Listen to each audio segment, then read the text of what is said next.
നീതി എനിക്ക് ലഭിക്കണം.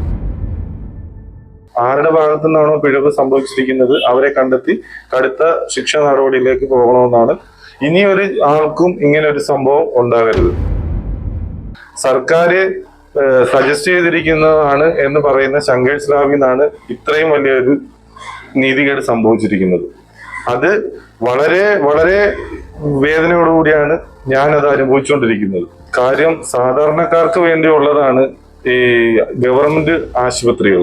ഈ ആശുപത്രിയിൽ നിന്നുണ്ടാകുന്ന ഡോക്ടർമാരുടെ അനാസ്ഥയിൽ ഇനിയൊരാൾക്ക് ഇങ്ങനൊരു മാനഹാനി, മനോവിഷമം, ഇതേപോലുള്ള വൈകല്യങ്ങൾ, ഈ ട്രീറ്റ്മെന്റ് കിട്ടാതെ വരിക, അങ്ങനെയുള്ളത് ഇനി ഉണ്ടാകാതിരിക്കാനായിട്ടാണ് ഞാൻ ഈ ഒരു ഇതിന് ഇറങ്ങി തിരിച്ചിരിക്കുന്നത്. അതിൽ എൻ്റെ കുഞ്ഞിന് സംഭവിച്ചത് ഇനി ആർക്കും സംഭവിക്കാതിരിക്കുക.